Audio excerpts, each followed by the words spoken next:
So this is our first experiment with having a plenary and then 4 breakout sessions in the same day, all squished together. So we just had a mini break, and now we are coming back for our last breakout session. And this is on the internationalization of ESIP, or how we're exploring partnerships with organizations that are not US. And so the layout of this session is going to be that I'm going to give a little bit of a discussion and presentation of where we've been so far. And then most of our work so far has been with the Australians, and so we're going to hear from ARDC, from Leslie, talking sort of generally about Australia's interest and original needs, and then about one of our specific collaborations that we have with the drones. The screen is not sharing. Thank you. We may, but it's, we're recording, so perfect, great. Thank you, Yuhan. And then we'll talk about exploring new partnerships, and then I asked Kirsten to talk about IGSN because I think that's one example of international collaboration going really well. And then the end, the last probably, I hope, half hour will be a discussion with the group about what you think next steps should be. So just to give a little bit of background, this is a similar talk that I gave to EGU about connecting networks around the world. And so to give you a bit of background from me, I think most of you know this, my background was in long-range transport of smoke and dust. It needed a lot of different kinds of data sets coming from a lot of different data providers that were in different formats, and that challenge is common. And so it felt like a very Sisyphean task to me to have to find, access, use, understand, and bring together all of these data sets when I knew that there were other people that were actually doing the same thing over and over. So everybody was downloading the same satellite data in the shopping cart over and over, splicing it together, doing the kind of georeferencing and corrections that were just basic before we could get to the do science part of this and actually present work.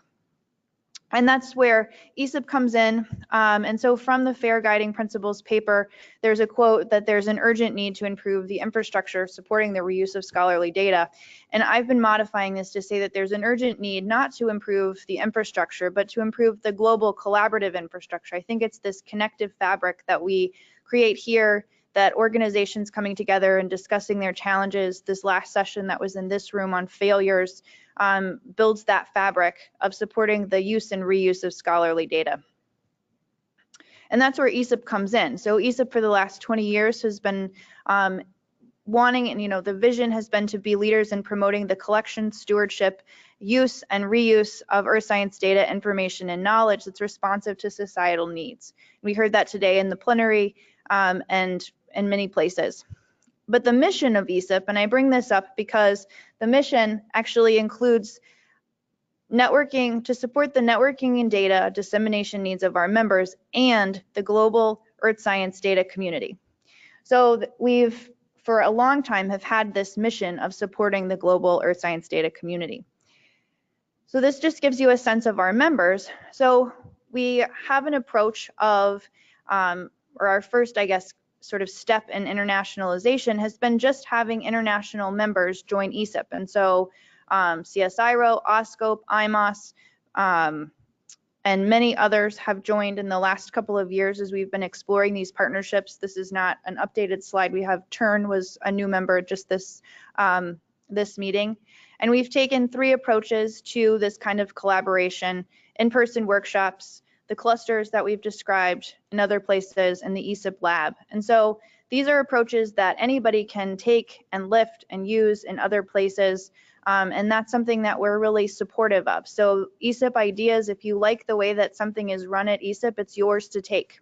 If you like the way that the community is done or the community is run, those principles, those activities, this method, it's organic and evolving, and it's something that anybody can take and use. And so we have this backbone of services, and again, those are freely available and useful for anybody in the US an official member of ESIP or not. So the listservs, the wiki, our meetings, remotely streaming these meetings, all of the virtual conferencing stuff that we do in between meetings, all of that is available to anybody who wants to participate. So already we had just taken this approach of being open and letting others participate as they saw fit, and not excluding anybody.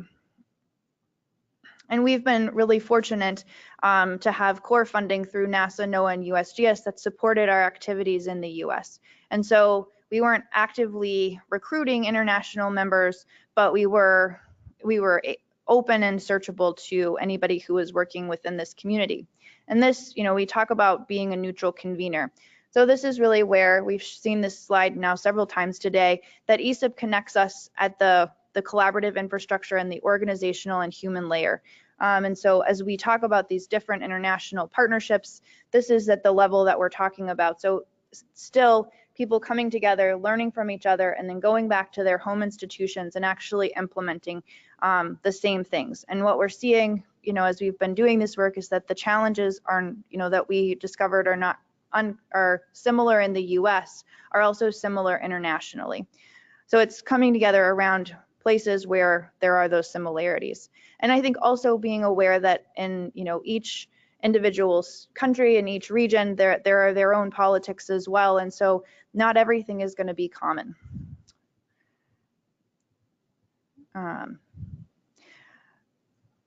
So just skipping right ahead to the kind of the interesting parts of where we've been. In 2017 at CSIRO, Simon Cox and Jens and Leslie and Kirsten all came together and had a sample symposium on linked environmental data and samples. And they brought me in because they wanted it to feel like ESIP. That was the quote from Simon. And so I went over. There were 70 participants. We had sort of an unconference style meeting. For much of the meeting, there was a lot of networking, and I think that felt like ESIP. And at the end of it, Peter was there as well. At the end of it, we had this conversation about what next. And there was an interest in having some kind of ESIP-like coordination in Australia. And so, one of the things that comes up immediately is why this won't work. And so ESIP had NASA to start with, and Australia doesn't have a space agency like NASA that's interested. We had NASA grants that funded the original participation, and in Australia they have NCRISP facilities, which we'll hear about a little bit more. They were a smaller community, they knew each other, so they felt like that might be a strength. We were a larger community and had potential scale. We had the history, and they were just getting started. And so there was, this why they're different.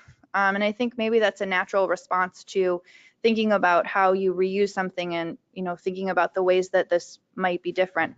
But in 2018, so a year later, we came back and we had our first E2SIP workshop. Some familiar faces probably up here. And this was really where I think it did start to feel like ESIP. So we had a plenary, we had 6 breakouts, and then we came back together and had another plenary and talked about, was this useful to the group? And the group said yes. And so we continued to move it forward.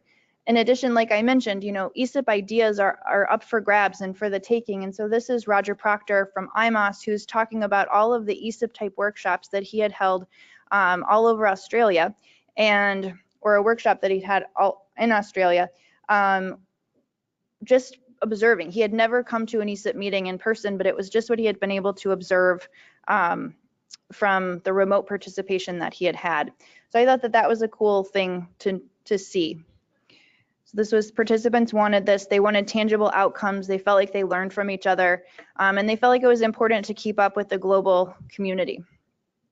So following that, we've been pretty slow and methodical in how we've moved forward. So we brought Leslie Wyborn to ESIP's winter meeting in 2018.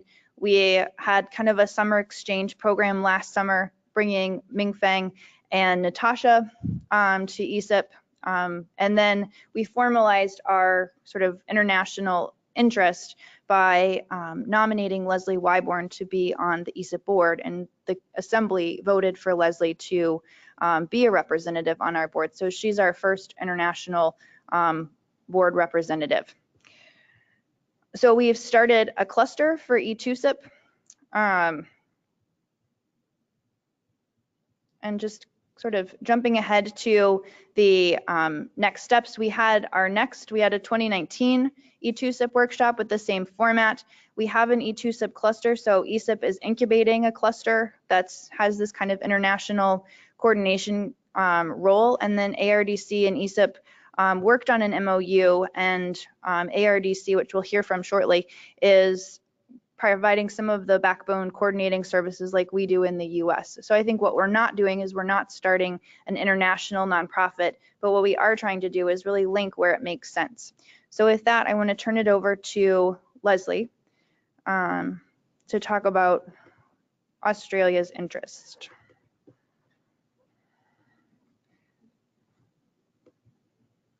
And maybe before, are there any questions, comments? Nope, cool. So I just want to relate the story of ESIP. So as most of you know, I've been coming over for AGU, and I started to see things that were going on in ESIP and I got to know Erin, and I thought, there's something here. Can we benefit from it? And if so, how?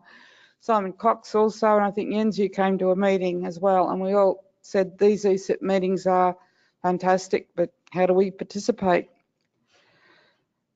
And it's led to the formation of what we call Earth and Environmental Science Information Partners, or E2SIP Down Under. And just so you're aware, we emphasised environmental because space in the US means planetary science, but space in Australia means geospatial.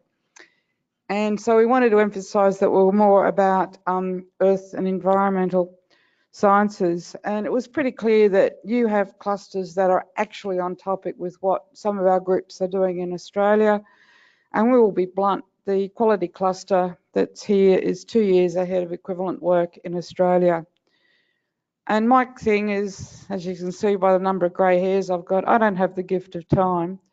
And forming equivalent groups in Australia and then trying to match, and it's just not worth it, okay? And why reinvent the wheel? Was there a way in which we could start to participate?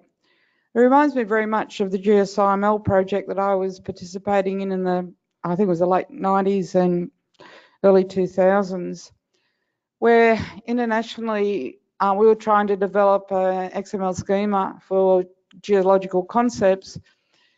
And, you know, it's pretty hard, this geoinformatics, computational geoscience. And yes, we Australians had Simon Cox, in Canada had Boyan, and then there was Tim Duffy and John Luxton, was it? And then in France, you had a couple of people there. And the organisations all actually agreed that we couldn't get this thing off the ground by ourselves. But what we could do was actually pay the travel funds to get these guys in a room, lock them up with packets of Tim Tams and things like that, and say, you're not getting out till you sort this concept out. But what I'm trying to say is to put the best of the best in one very concerted effort. And I think I'd also say that in many ways, Kirsten has done the same thing with IGSN. And so we could see things going in some of your clusters. Semantics is another one. There are a couple of really good clusters that are just right on topic with what we're trying to do in Australia. There was a debate, which Erin kind of referred to, as to whether we actually set up an equivalent organisation. But that got held down because that takes money and it takes time, and a few of us are just too impatient to get on. And with the help of Erin and Ming Fang of ARDC, we've already had a couple of successful joint online show and tell style meetings. Again, I come back to the quality cluster, that's been really successful. And I will agree that time zones are a bit of a killer, but it's okay. You get used to it if you're in Australia trying to participate in international efforts. But when you think about it, by using the modern the internet techniques and that strong backbone that ESIP has developed, it's just ideal for online participation. And in case you think we're budgers, because Australians are there, as Erin said, we've had these 3 meetings and we've already got one planned in November, which will be in combination with the Geo-Ministerial Summit. They're usually 2 days, modelled on ESIP meetings, combination of plenaries and breakouts. And we deliberately make sure the pre-lunch breakouts are timed to be in line with potential US participation, and we've certainly achieved that with some of our meetings. And the other comment up the top is they're developed on the smell of an oily rag, with organisations participating, either paying things in kind or free, but we do actually have them, and our participation's usually about 70, 80 people. So again, it's what we call word of mouth in Australia, and this is how it gets going.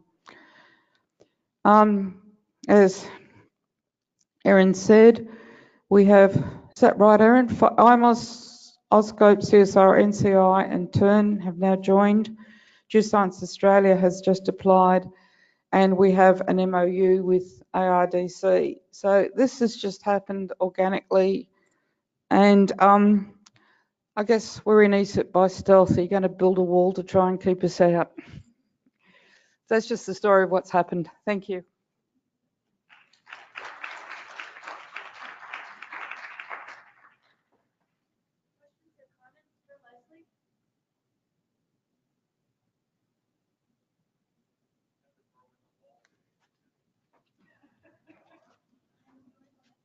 What was that comment?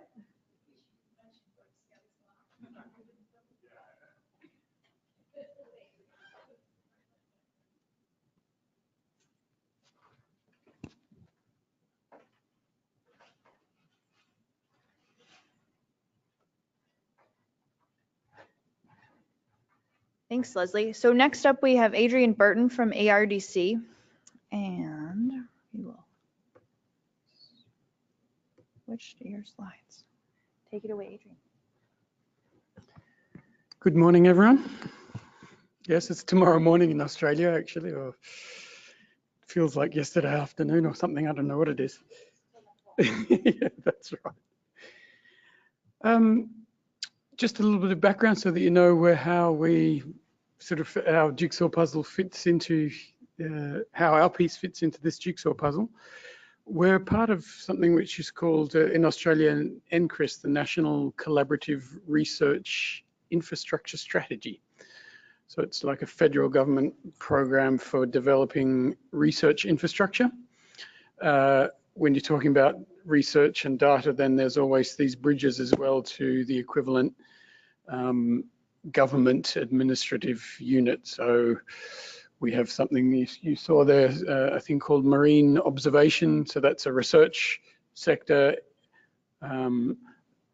marine observation infrastructure program. So they put buoys out in the ocean, the Argo floats, and there's all sorts of research infrastructure like that.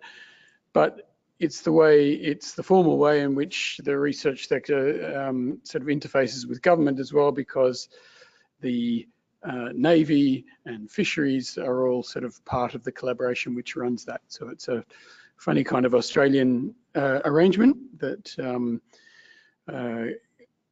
deploys research infrastructure at a national level and also creates a lot of collaboration between the research sector and the public sector.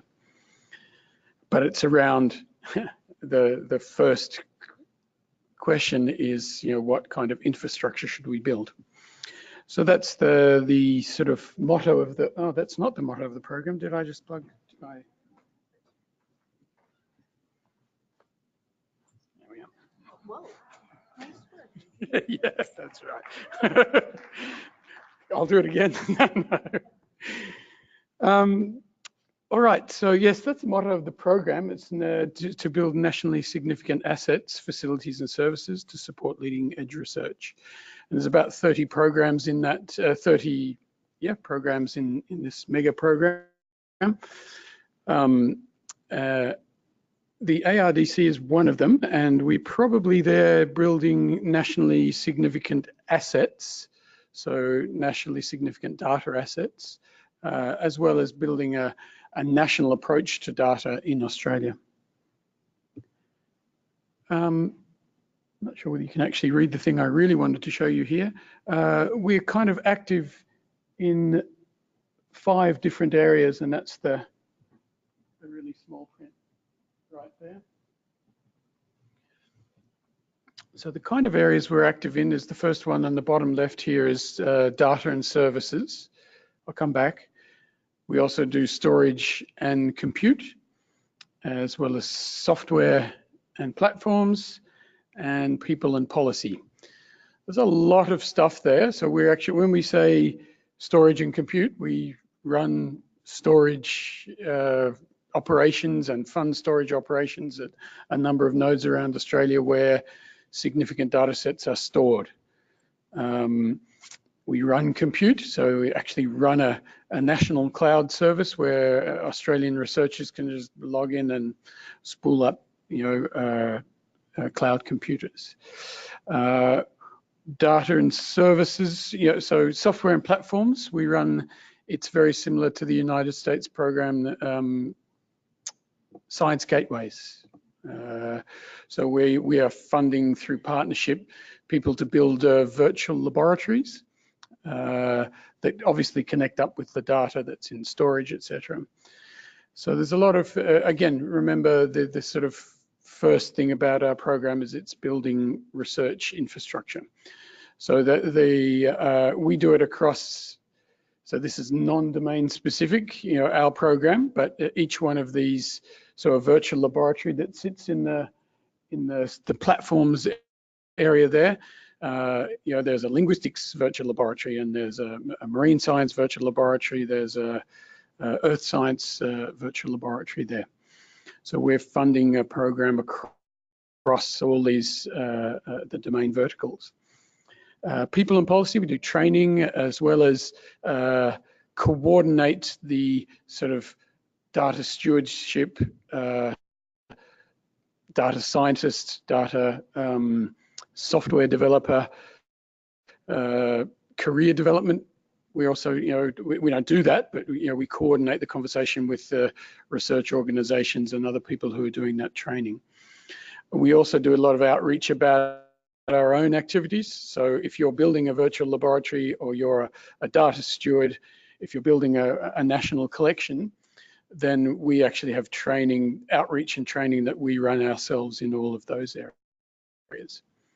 The last one over on the left there is data and services. We run a couple of national services ourselves, so a national catalogue as well as a national vocabulary service.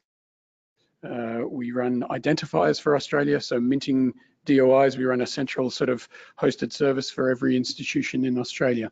So it's and as far as data is concerned, there we do a lot of partnership funding with big collections or national collections. So if a data collection is beyond the realm of a single institution, it's governed through a multi-organizational framework. It has data coming from many organizations. It has users coming from many organizations. Then ARDC partners with that data collection in order to build it up as a national data asset. So that's we have all sorts of different bits of infrastructure where we have either storage, cloud. We have partnerships to build these collections, so we're really just one partner in many. We run training. We also have a policy unit where we do advocacy at the federal government level across the policy settings for data and for cloud computing. So it's really just it was meant to be a little bit of an introduction in that we have a lot of activities there. And where we join up with ESIP is, well, let me start at the last one. So ESIP Labs, we have, so in the data quadrant and the software and platforms, we do not $10,000 sort of funding programs. They can be up to several $1 million funding programs over 5 years with specific research organizations to build real research infrastructure. So we also do sort of mini programs. But so there's a lot of sort of funding there, but it's much more, it's the ESIP labs, but really on steroids there. Clusters, we do a lot of what the equivalent of ESIP clusters are, where we're just trying to come up with a solution where where the community really has the solution. We've run what we call community interest groups or special interest groups. We have them on standard vocabularies, on provenance, on data citation, on almost all of the areas that you've got up in the 30 cluster areas. We've got people in Australia where we're convening meetings around the same kind of areas. What we don't necessarily do ourselves is the ESIP sort of meeting thing. So the third sort of activity of ESIP, the in-person meetings. We don't necessarily do that, but then there's a lot of that happens in Australia and here and in Research Data Alliance and CoData. So that's not necessarily something that we do ourselves. So given that there was a really, really good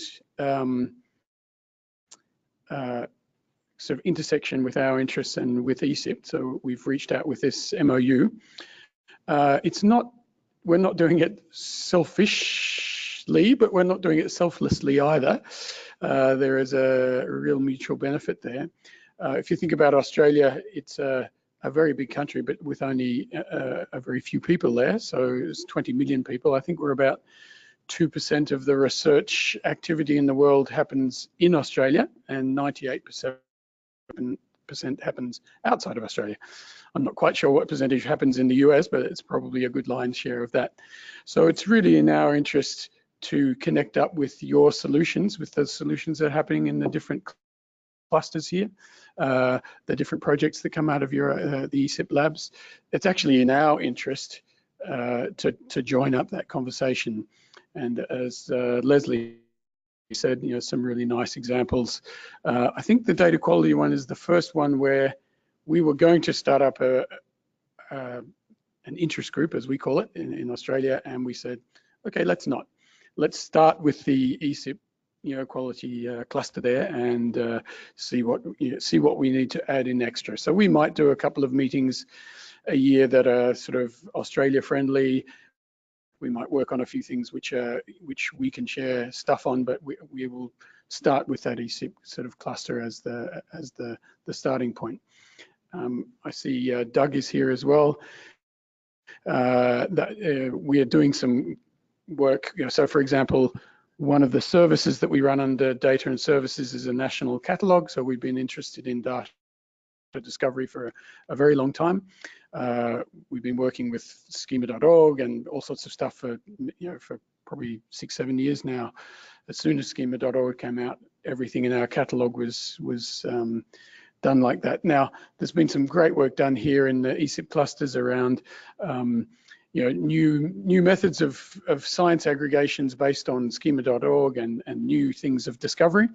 So we've, for example, just taken the code that was built by Doug and his colleagues in projects that were related to the ESIP data discovery clusters, and we're doing a really nice collaboration there. So that's the start of it. I like to think that our MOU was only just sort of signed a couple of weeks ago. And we're really now thinking, I don't think this is by any means the end of the conversation. I think that we can actually start to, in the future, as we're planning what our funded projects are, what our interest groups are, we could start to do some of that planning with Erin. So what the MOU does, just so that you know what the MOU entails, we've committed to aligning the interest groups and clusters wherever possible. We've committed to sort of funding people to come across to attend the ESIP meetings in Australia. We've committed to try and steal as much of the expertise from the ESIP clusters as is possible. And then we've committed to sort of regular meetings with Erin and the ESIP sort of leadership in order that planning can be, and the integration can become much more effective, that we don't sort of just do it by accident, that we happen to be thinking about quality and you'd already done stuff, that we can actually into the future plan. I think that's all. We are also involved in, obviously, Research Data Alliance. The ARDC, through its predecessor organizations, is actually on the operations of the Research Data Alliance. We're involved formally with CoData as well. So it's not, the world is, there's a lot of ways in which to do these collaborations. And so we probably tie up a number of those activities I don't think there's as Erin said, the key thing that's coming out now is this collaboration. So it's not just building data infrastructure, it's actually building the collaborations that enables you to build the really global infrastructure. And we can't see that there's too much collaboration at the moment. And in fact, we're really looking forward to the relationship with ESIP so that we can build the networks, build the personal relationships, build the infrastructure, and get that value for both parties. So we're looking forward to it. Thanks.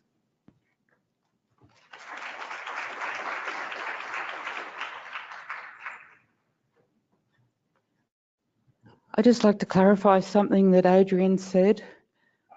I think in my youth, we used to call it plagiarism. Now we call it sharing and cooperating.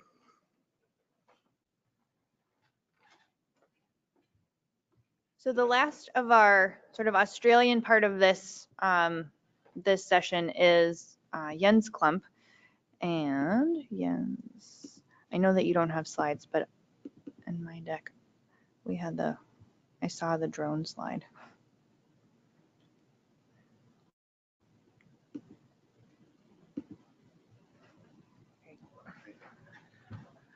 Thank you. I want to give you a brief update on a concrete example of this collaboration between ESIP and E2SIP. Australia has been a bit of a slow starter in using drones for research, and we got ourselves entangled in some fantastic examples of red tape, which we're now coming out of. But this also gives us a late-come advantage that we can now learn from the experiences here and work with the ESIP drone cluster in developing better practices for working with data coming from drones. So this is one of the activities happening right now, and I had to step out of it to speak here. But what we see here as a beneficial collaboration is that here in the US, there's a lot of experience using drones for research, while I think what I've heard from people here is that they really value the experience that Australia has developed in systematically managing data. And so these two skill sets come together, I hope, in a very productive way, in that we are now working together to develop protocols and application programming interfaces, APIs, to collect data from drone missions in a systematic way. Besides this meeting, we've had one meeting in Canberra and a few teleconferences. It's still slow, and we're still in the starting phase, but it's coming on. And now we have the permission to fly again, and so data will be streaming in, and this will be now a good time to ramp up this collaboration and build structures together. So I'm very much looking forward to the next events, both ESIP and E2SIP, to continue growing this collaboration and seeing the outcomes. Thank you.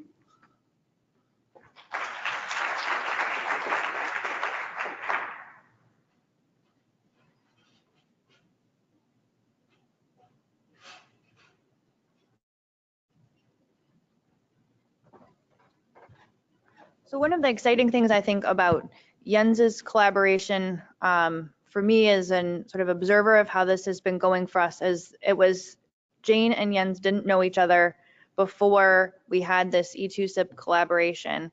And this is one example, so that's why I have the shoots here, because I think that our work together with the Australians is really in this kind of just little tiny shoots are starting to sprout up.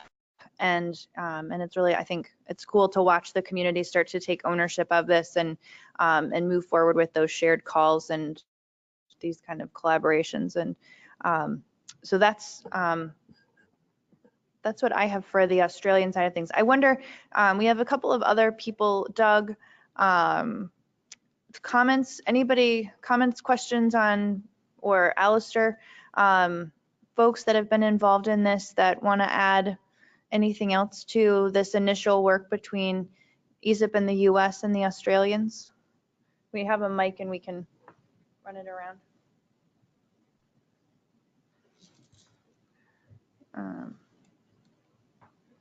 And there's this one too.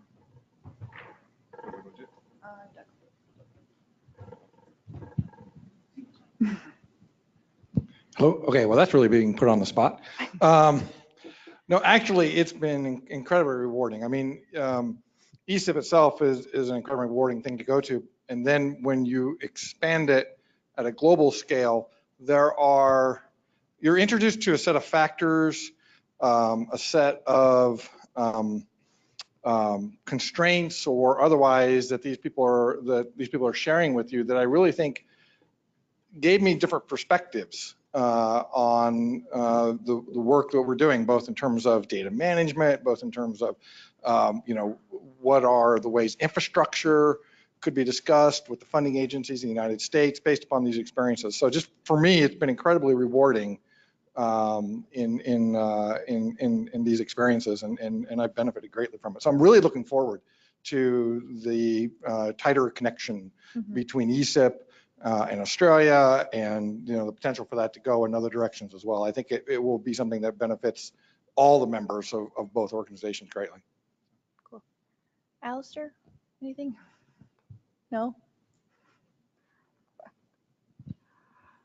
I hate being put on the spot, and I'm not sure what I'm going to say, so I'm looking forward to finding out as well. Alistair has also stepped up to be on the advisory group that coordinates E2SIP.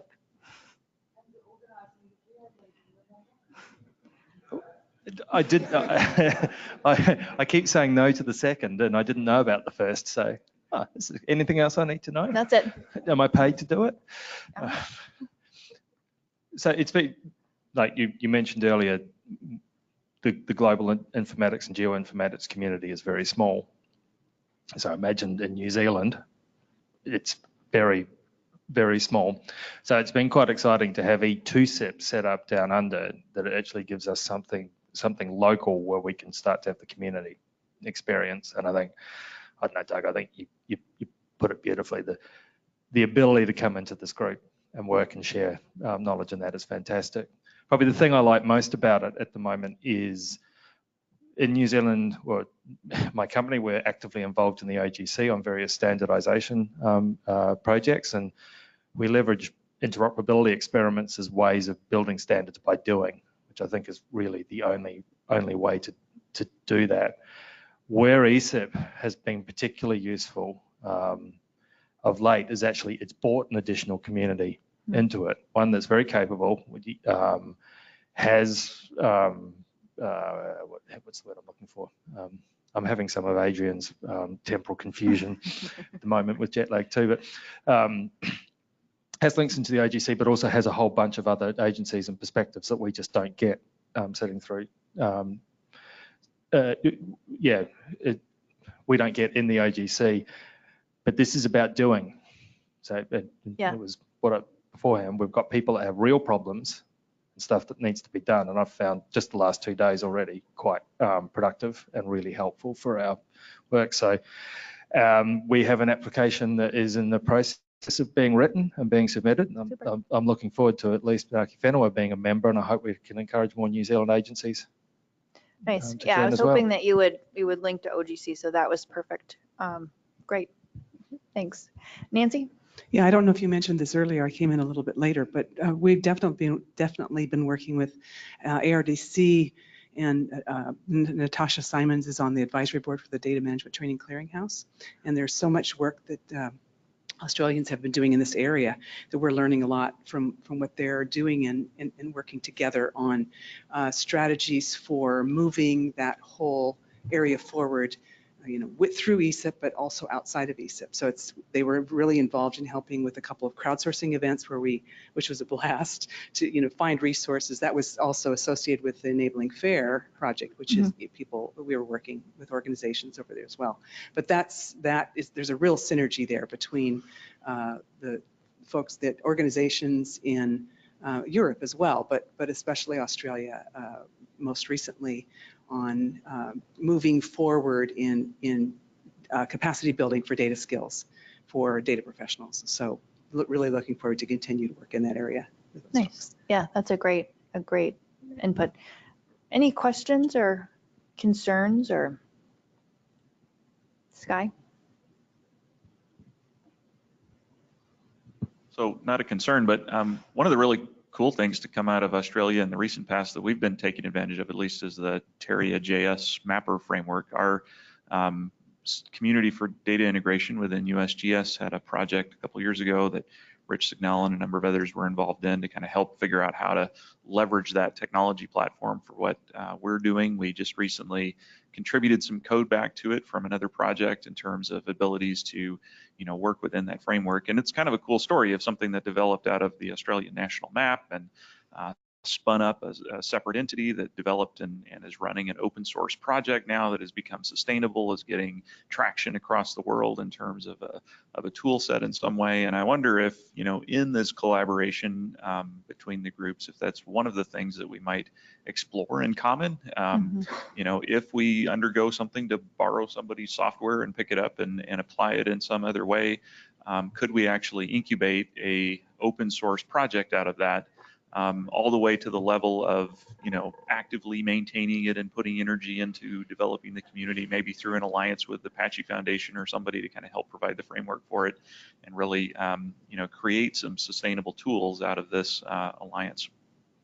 Yeah, Sky, I'll definitely take that back. Yeah, Teria, it has taken off, and we'll definitely put it on the topic for the next one. And the agenda for the next one? Because that's Data 61, which is part of CSIRO. CSIRO is a member. You can see how it flows on.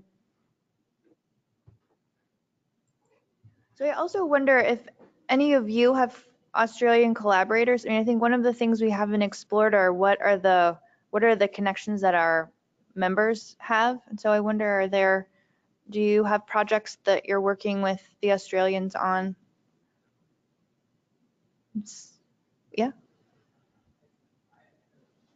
Oh, sure. Just deciding if I'm going to race that guy or not. So. My question was similar to yours, but in that I'm at NCAR, the National Center for Atmospheric Research in Boulder, and I was just curious, how with this project just getting kicked off, I think it's cool. How do we get involved? How do we get involved? Sorry, which project is it with NCAR? I'm working on the 3D printed weather stations, so we're putting observational weather stations in different places. Okay, no, I don't. There's a couple in solid earth geophysics that we're starting to think about.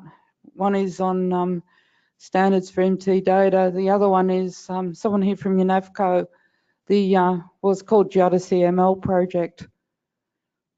There's actually quite a few where you look at it and it's the same groups that are turning up at ESIP that are involved in them in Australia.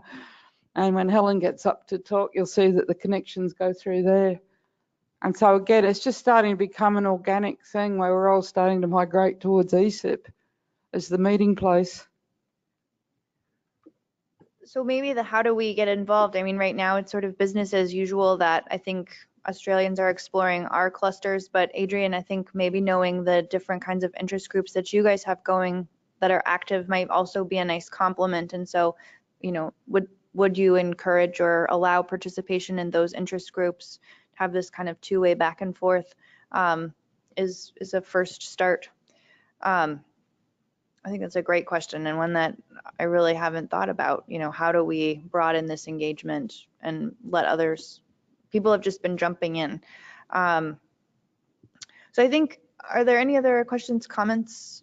Just in terms of Australian collaborations on the ocean, the essential ocean variables run by UNESCO IOC. We're working on the omic side of that. So we're constructing an international omics biodiversity observation network to deal with molecular data, DNA, etc. And that also comes with what is metadata to that community is earth science observation data, particularly in the marine realm. And the IMOS, the Australian Marine Observation System, that sort of thing, they're a member of this global omics observation network and very active in trying to share data and push data products to OBIS and other UN data aggregation points.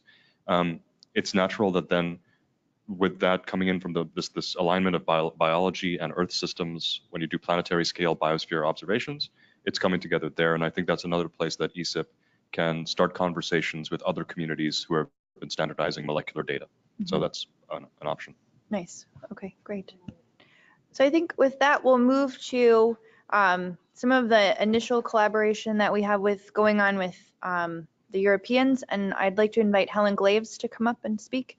Helen is at the British Geologic Survey. She's also the chair of the SE section for EGU and wears lots of hats. And so she's going to give us sort of a quick whirlwind tour. Thanks, Aaron.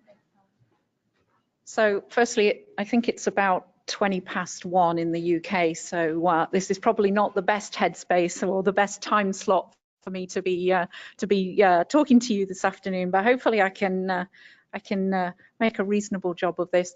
A lot of what I'm going to say actually, I think is going to resonate with what Adrian has already said in terms of how Australia has sort of gravitated towards the ESIP model.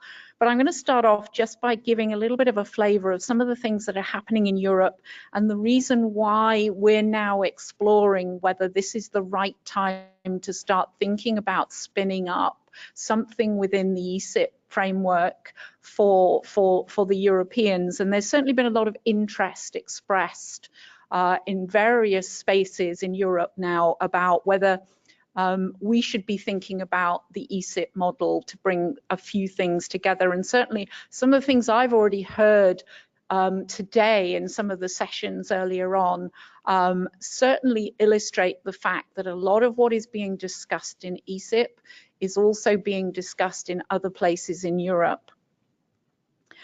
So what I'm just going to start by talking about is just giving you a little bit of flavour about where some of the work is happening around informatics in Europe. And a lot of activity is currently happening within a number of the European environmental research infrastructures. So in US terminology, we're talking about cyber infrastructure projects. And a lot of these research infrastructures, they've been developed to serve their designated communities in Europe. And they're focused around the four environmental domains. But I'm actually going to focus in a moment on the solid earth domain. So I've already mentioned that we basically have these environmental research infrastructures that are clustered around specific domains. They also are very much focused on dealing with domain-specific standards. And again, this is something that, from what I've heard earlier today, is not unique to what's happening in Europe. We also have a range of maturity levels for these different research infrastructures, but we also have different degrees of domain level integration. So you'll notice from this diagram here that, for example, in the atmospheric domain or the ecosystem domain, or what is actually the hydrosphere, I've actually realized I've got an old version of this diagram here. There are a number of research infrastructures working in this space. But then if you look at solid earth, you'll see that we just have the European Plate Observing System. So I'm going to say a little bit about the European Plate Observing System, but if you want to know a lot more about it, Matt Harrison is actually sitting here in the room, and I'm not going to let him get away with sitting there quietly. Matt does a lot of work, and he actually leads the effort for our organization that is delivering part of the European Plate Observing System. So if you have any really hard questions about EPOS, then you can catch Matt. Matt's here till Thursday, I think. So ask him the hard questions. So basically, I'm going to just say a little bit about what the European Plate Observing System is. And essentially what it is, it's integrating all of the existing European facilities that are dealing with solid earth into one single distributed infrastructure. And you'll see from this diagram, unfortunately, it's quite small for you to look at. But I think the main message is that it brings together a huge number of different organizations, different activities related to solid earth research under a single research infrastructure. And this is actually a massive undertaking. And the idea is that it's providing open access to data, to modeling tools, facilities, and actually giving us this multidisciplinary research platform. Now, Leslie knows a lot about this as well, because Leslie's at various times been involved with reviewing various aspects of this project. So again, you can ask Leslie some hard questions about EPOS as well. She's shaking her head, but I think she probably knows quite a bit about it. But the key thing here is that it's about supporting innovative research. It's about bringing together a whole raft of different people and technical experts who are dealing with a whole raft of different technical aspects of delivering this research infrastructure. And again, I think this is where this connection with ESIP is going to be important. And I think, again, this connects with what Adrian's already said about bringing together various technical experts, but also capitalizing on what's happening elsewhere around the world. And we've been sort of looking at ESIP and seeing what's happening in ESIP and seeing E2 ESIP springing up in Australia and thinking, actually, maybe this is something we should be thinking about. So I just want to give you a little bit of an overview of what EPOS is doing. So EPOS basically is bringing together all of these different research infrastructures, and they're termed the thematic core services. And what we're actually doing is trying to develop interoperability between them to deliver these integrated core services. And the key thing here is that hopefully this diagram is going to work on this Mac. Oh, yes.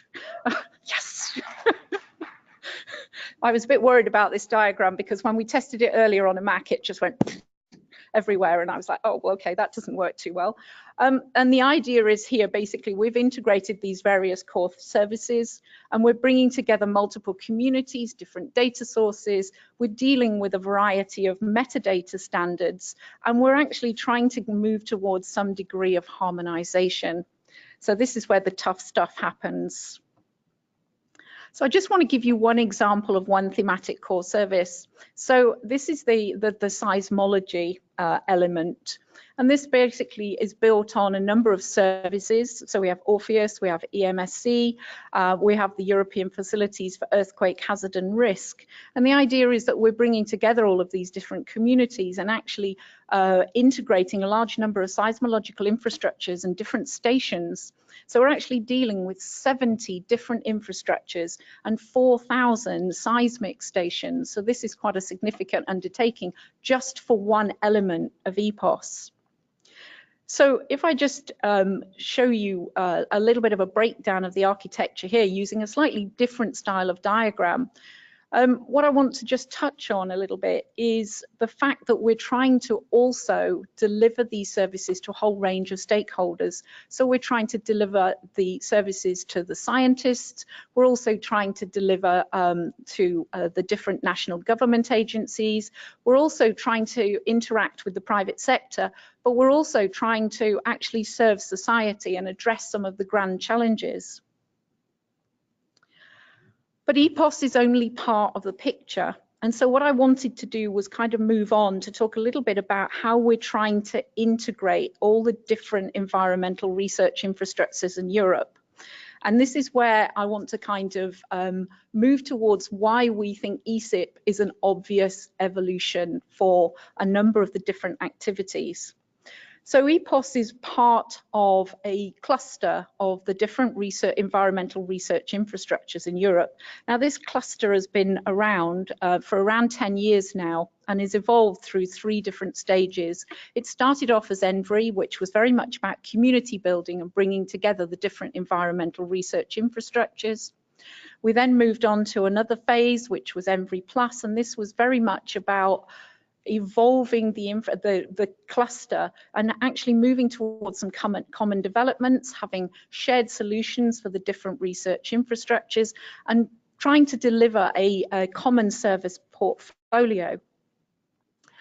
And this project has just recently come to an end, and we are now moving into the next phase, which is actually called ENVRI-FAIR, which is why I was quite excited to go to some of the FAIR sessions here earlier today, because in fact, a lot of the challenges we're currently trying to address within the context of ENVRI-FAIR, I actually heard a lot about what people are doing in ESIP, working on exactly the challenges we're discussing in the context of ENVRI-FAIR. So it's quite exciting for me to think, actually, we need to be really careful we're not reinventing the wheel in ENVRI-FAIR when some of this work is already happening within the context of ESIP. So it's quite important for us to, I think, from the European perspective, to be looking to what's happening in other communities. And I think this again resonates with what Adrian was saying as one of the drivers for the Australian E2SIP initiative as well. So I'm going to skip through a few of these. So one of the things I want to focus on is what is ENVRI-FAIR actually trying to do? And what it's trying to do is share experiences across the different environmental domains and find common solutions for data sharing, accessibility, and interoperability. So again, these are words I've heard a lot already in the first day of ESIP. So I've got quite excited going to some of the sessions earlier today. And also we've been looking at how do we develop joint services between the different environmental domains. But one of our key objectives is exposing the services in the European Open Science Cloud. And I thought it might be appropriate to just explain the concept of the European Open Science Cloud. Now, this is actually a little bit of a difficult question at the moment. For any of you who've had any connection with what's happening in Europe, there's a little bit of a lack of clarity about what the European Open Science Cloud really means. And if you talk to different people, it means different things. But I think what the common objective is, it's about delivering a research environment for the 1.7 million researchers and 70 million science and technology professionals that currently work in Europe. It's about providing trusted services and opportunities to share and reuse research and information. And I should say, I have to thank Carol Goebel for this diagram. She emailed this to me yesterday because Carol's been doing a lot of work at the University of Manchester around what the European Open Science Cloud is really delivering for Europe. So I have to give Carol a shout out at this point for her diagram. And this is also some work that Carol sent me, which is what her take on what is the European Open Science Cloud. I'm not going to go through this in detail. Really, what I wanted to highlight is the point is it's about bringing together all of those people who are working in different aspects of research in Europe and giving them common technologies where they can share and work together and reuse the different resources. So how does this fit in with what we're trying to do with ENVRI-FAIR? So the key thing is we're actually trying to bring together all of our environmental research infrastructures, and we're trying to define common policies and standards through all stages of the data lifecycle. And we're trying to actually make sure that each of those research infrastructures has sustainable, transparent, and FAIR compliant data services for each stage of the data lifecycle. But we also want to actually start testing these catalogues of services for each of the research infrastructures. And we want to actually provide data services and tools that can be exposed in that European Open Science Cloud so anybody can actually access them and use them. So I'm going to skip over that one. So what I wanted to highlight here is the fact that in Europe, we have the research infrastructures that are actually serving the domain level researcher. We have the ENVRI cluster that's trying to deliver a more multidisciplinary approach to research. But we are still thinking about what do we need in terms of Earth system research.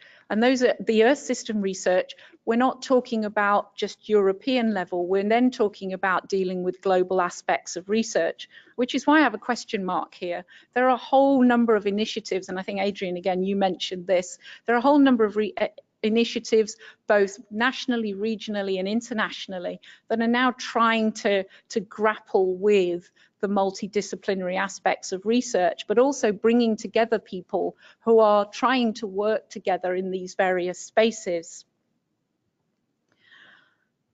So one of the things we did was we started this interest group in the Research Data Alliance, and as you'll see, it's actually called the ESIP RDA Earth Space and Environmental Sciences Interest Group. And the idea was that we wanted to start coordinating and harmonizing these various regional activities. And the idea, as I've already mentioned, was we wanted to try and reduce duplication, we wanted to become more efficient, we wanted to share use cases, and actually I think we want to do more than share use cases. I think we want to actually start being able to share the expertise and capitalize on the knowledge. But Erin mentioned about the importance of partnerships and collaborations, and this interest group was set up to actually foster that collaboration across different activities. So you'll see I have a whole list of key participating groups here, and you'll see we have ESIP, we have EarthCube, we have OzScope, we have EDI, AGU, all the usual suspects basically. But the key thing is that we're still thinking about how all of these things fit together. And several people have suggested that maybe one of the ways that we can coordinate some of these activities beyond what we do in RDA is by having some form of European ESIP, which is why we then started putting ESIP into the top level of this diagram. This also led us to the idea that we would actually start thinking about a European ESIP. So at the next RDA plenary, which will be in Helsinki in Finland in October, we're planning on having well, we've called it E3SIP. We're not quite sure that's what it would be called. We just stole that from the Australians. Basically, we thought if they've got 2, that must mean we must be 3. But joking aside, the idea was that we wanted to explore the idea of having a European ESIP, because basically we've got quite jealous of the fact that the Australians have started spinning up their own ESIP, and a number of people within the ENVRI space have said, okay, well, ENVRI is very focused on just the research infrastructures. There's much more happening in this space, and a lot of what's happening both in Australia and the US is relevant to what we're trying to do in Europe. So the idea with this workshop is very much about bringing together European partners with common data, information and technology challenges, all of those things that are being discussed here this week.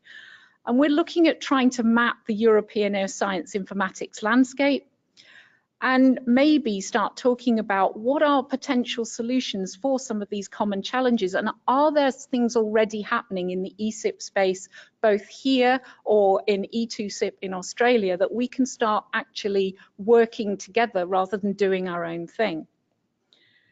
So what we hope to get out of this workshop is some specific actions for coordinating how we might all work together, and also exploring options for whether that we can work out what the mechanism is for creating a European ESIP. At the moment, we have no real clear ideas about how we will make this a reality, or if there's a real desire to have a European ESIP. And the point of this workshop really is to bring those people together who've expressed an interest in maybe promoting the ESIP model and developing something very much in the way that our colleagues in Australia have done with E2SIP for Europe, So if you're planning on coming to RDA in Helsinki in October, we'd really like you to come along and share your experiences of being involved with ESIP, because I think this is one of the key things that will actually motivate us generating and creating ESIP in Europe. So basically, just come along. The event is actually on the 21st of October, which is actually the day before RDA officially starts, and is listed as one of the co-located events. I don't have a venue yet. We're in negotiation with the organisers because the room that was originally allocated is quite small, and we've already realised that we need to be somewhere else. So that's it's watch this space basically for where it will be, but Erin will be there, as well, I'm sure, Leslie and possibly Jens as well. So hopefully we'll be able to at least share some enthusiasm about ESIP and hopefully realise the European element of it. So thank you.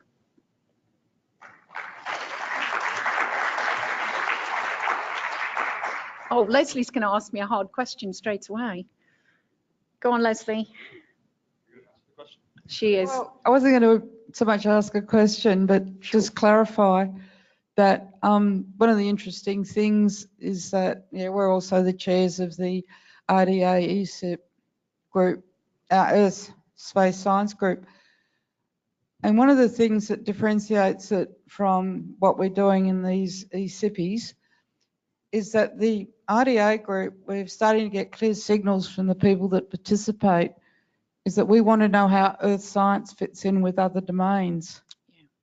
And so at the Helsinki, this is the suggestion we'll be having, that we're using RDA to work out how we integrate, like particularly with vocabularies. Everyone's wants our vocabularies, and I think some you raised it with bio, with other social sciences and that. So the RDA gives us a fantastic venue to go outwards, whereas the ESIPs kind of enable us to link within the earth science domains, because there are a lot of things that are pertaining specifically to the earth sciences. And the only comment is Helen dobbed me in. I did do that review of EPOS. I also got invited to do one on ENVRI, and the thing that just blew me away was when you actually work and read through everything that they're all doing, I knew that it was almost a one-on-one thing with Oscope and IMOS and Turn, and then knowing what I knew about IRIS, UNAVCO and EarthCube, yes, hang on, we're all doing the same. We can't afford it. We don't have the gift of time to doing this repetition. And this is why I think we've all come into the ESIPs, because it's enabling us to sip off the same cup.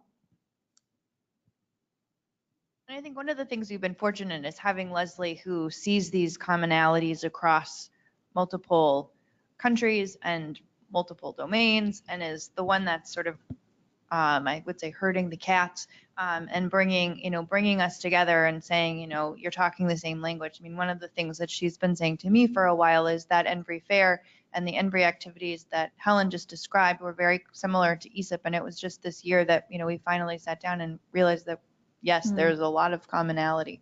Yeah, I mean, I think the key thing to emphasize is that, of course, ENVRI is effectively, although it's a community, the funding comes from the European Commission.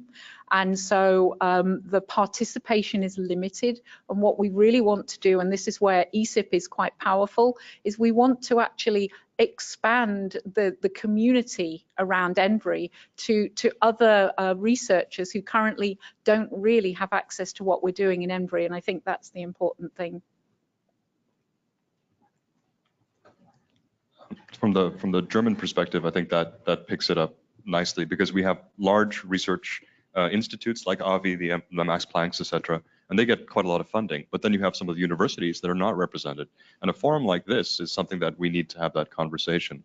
Incidentally, 2 weeks ago, I was in Lecce, and I was teaching in the ENVRI-FAIR vocabularies ontologies thing. And so we're actually already interoperating with some of the research infrastructures with the suite ontology and ENVO as a bridge to those. So it's already kind of happening because people see it.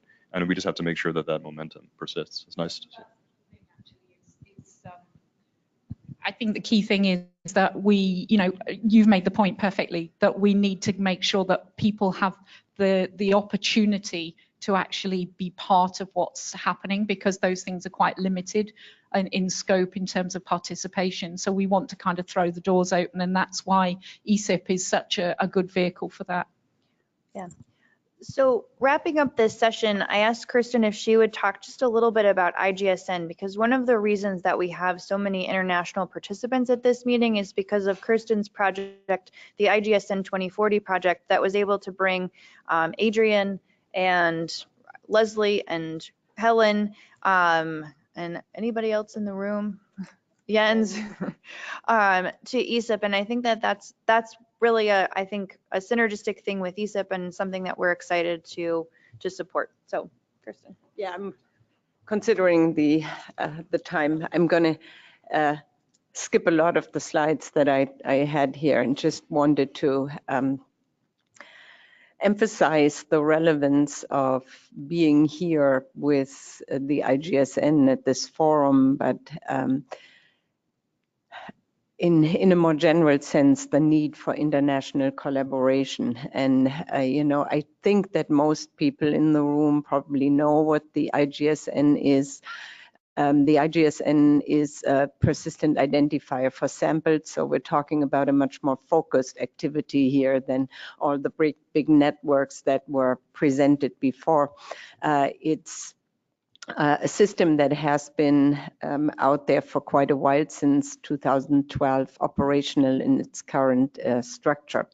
And it provides both a technical infrastructure and an organizational structure for governing the activities.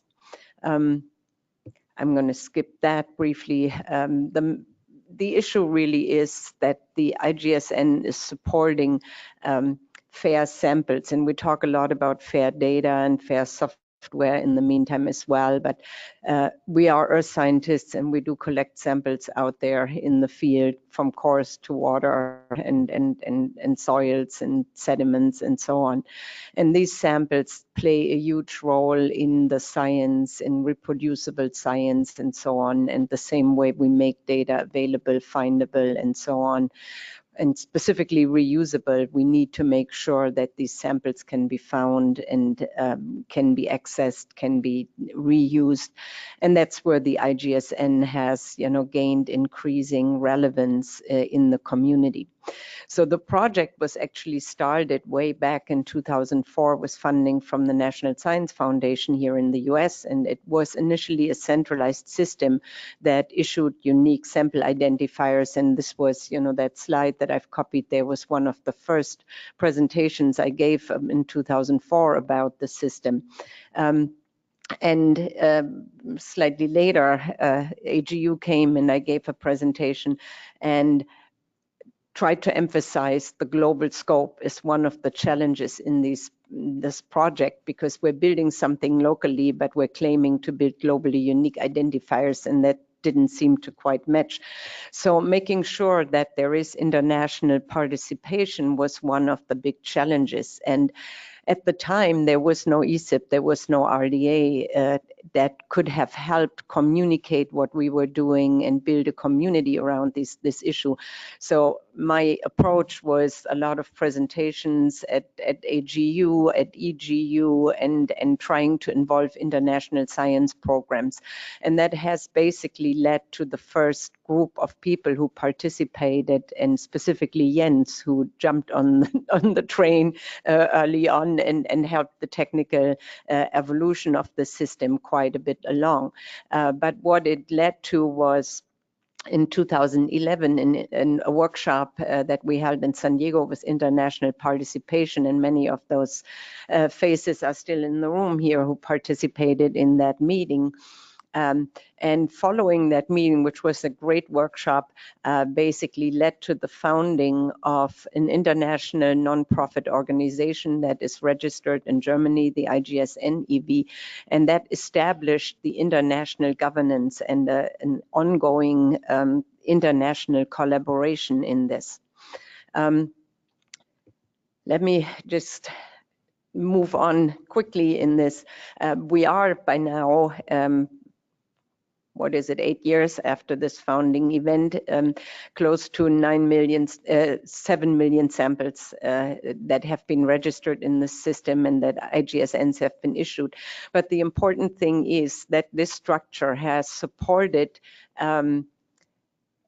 the participation of a growing number of organizations in this effort and has given them trust into the activity, into the IGSN as this persistent identifier and the use in their organization. So we now have allocating agents in 5 different countries. Actually 4 continents represented. There are a total of 8 functional allocating agents and several others are under development. You see the British Geological Survey here listed, the USGS. In France, it's the CNRS that's working on a registration system and the SEON, or Environmental Observation Network in South Africa.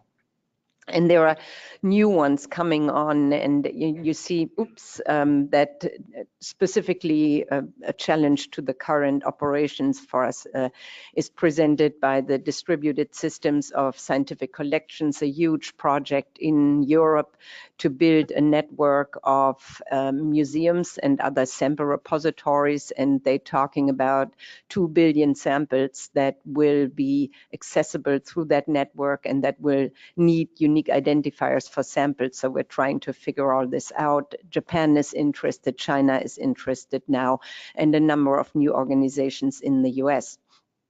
So the recent developments have shown that the organization is growing faster than its governance structure and its technical architecture can accommodate, can actually handle. And the other interesting aspect is that we're expanding beyond the earth sciences into biology, into archaeology, material sciences, and so on, who have not only expressed interest in using the concept and potentially the architecture of the IGSN, but there are organizations who have already registered samples from those communities, and we are very challenged in basically adopting or adapting to these new demands. We're working internationally and across domains through a new RDA interest group on the physical samples and collections in the research data ecosystem.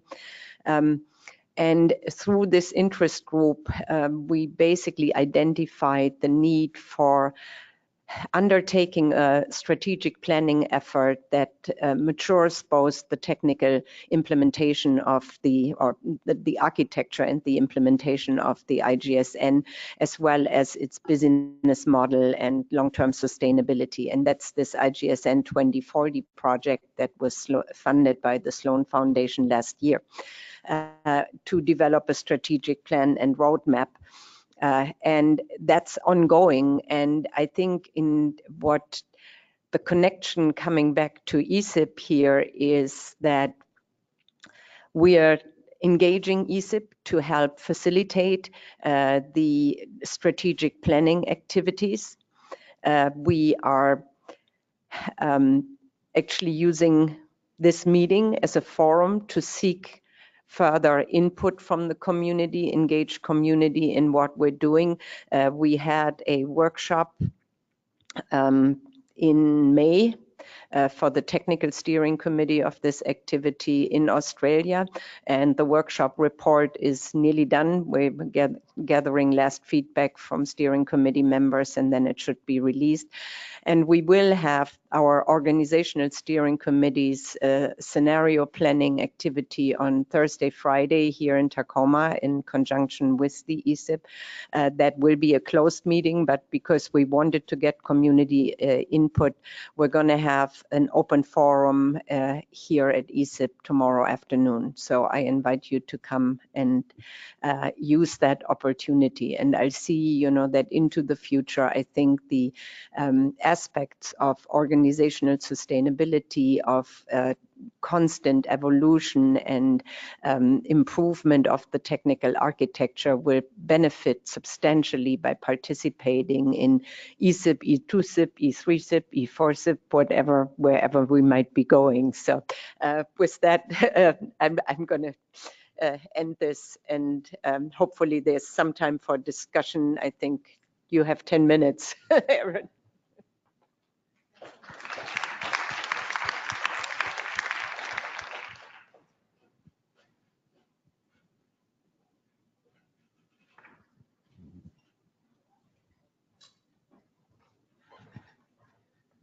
So I hope that this session has given you some idea of where we're starting to participate internationally and how ESIP is engaging. I think one other thing I would mention that we haven't covered in this session is how ESIP is participating in truly international organizations like OGC, NGO, the Group on Earth Observations, and the Research Data Alliance, which Helen, thank you for bringing up ESES.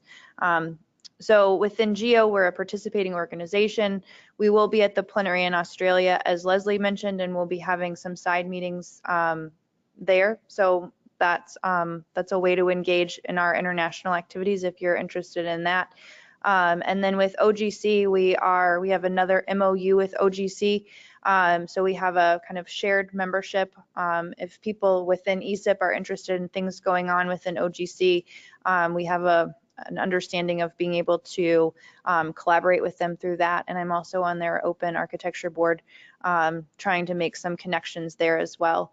So I guess, I asked Lindsay. Lindsay ran Copious, or I don't know what we would say, what your title was. That was a long time ago at this point, but and you've had some experience with international collaboration, but maybe just a few last thoughts from the room, and then we'll wrap it up.